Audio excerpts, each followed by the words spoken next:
నమస్కారాలు. రంజాన్ శుభాకాంక్షలు, ఉగాది శుభాకాంక్షలు కూడా.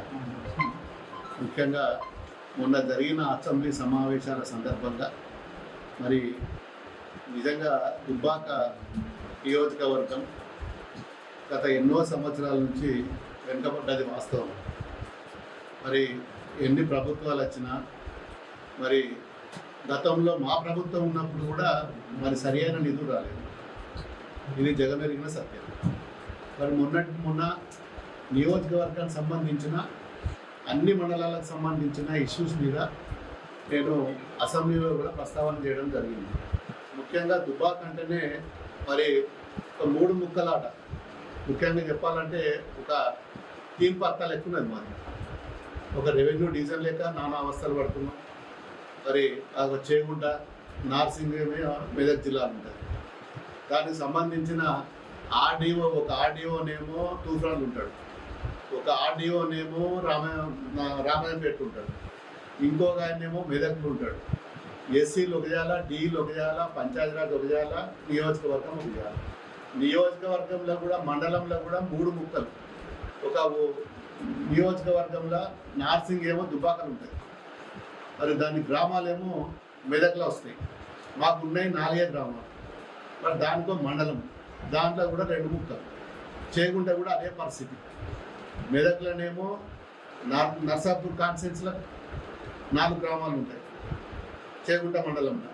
మిగతా గ్రామాలేమో దుబ్బాక నియోజకవర్గం ఉంటే అవి చేగుంటలు ఉంటాయి.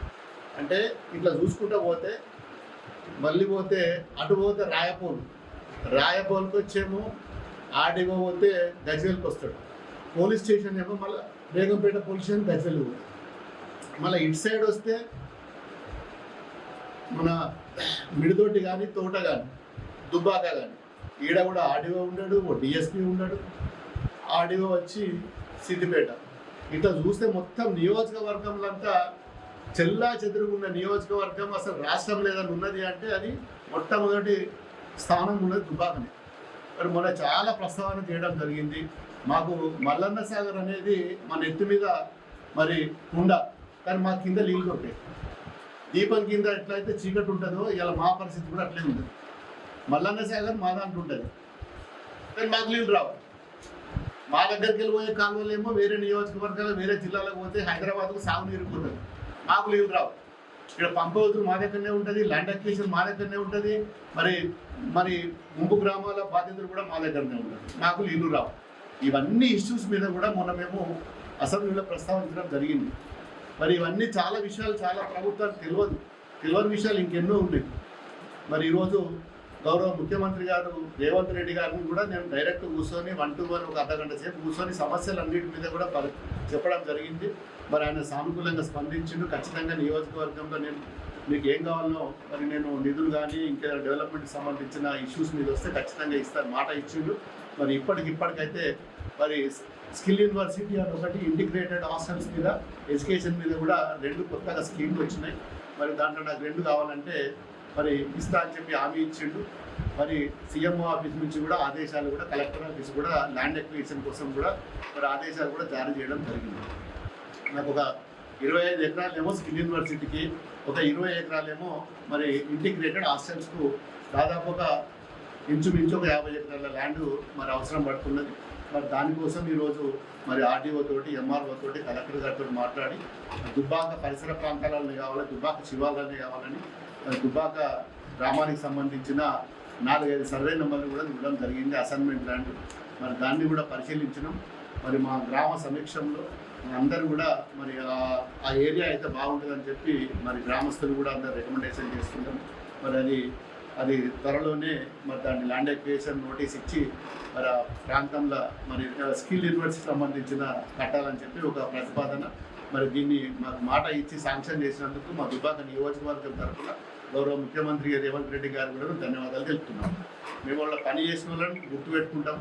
దుబ్బాక నియోజకవర్గం అంటే ఎవరు ప్రాంతానికి అభివృద్ధి చేసినా, ఏ పార్టీ అయినా ఎవరైనా గుర్తుపెట్టుకొని కూడా చేస్తాం. ఇంకా కూడా దుబ్బాక రింగ్ రోడ్ రావాలి.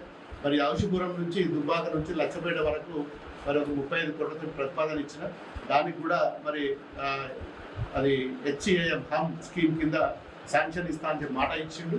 మరి ఇవి కాకుండా ఇంకో 200 కోట్లకు మరి నియోజకవర్గంలో అన్ని మండలాలకు సంబంధించిన పంచాయతీ రోడ్లు, ఆర్ఎండ్బి రోడ్లకు సంబంధించిన మరి నేను గతంలో 2 నెలల క్రితమే అవి కూడా ఇస్తే అవి కూడా ఆమ్ స్కీమ్లా పెట్టి అవి కూడా శాంక్షన్ ఇస్తా అని మాట ఇచ్చిండు.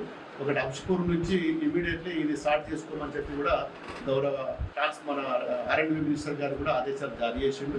అంశపూర్ నుంచి దుబ్బాకకు డబుల్ రోడ్, ఇప్పుడు ఉన్నది డబుల్ రోడ్ చేసి మధ్యలో సెంట్రల్ లైటింగ్ లచ్చపేట వరకు కూడా కట్టకిందకెళ్ళి కూడా మరి ఇది కూడా ప్రతిపాదన చేయడం జరిగింది.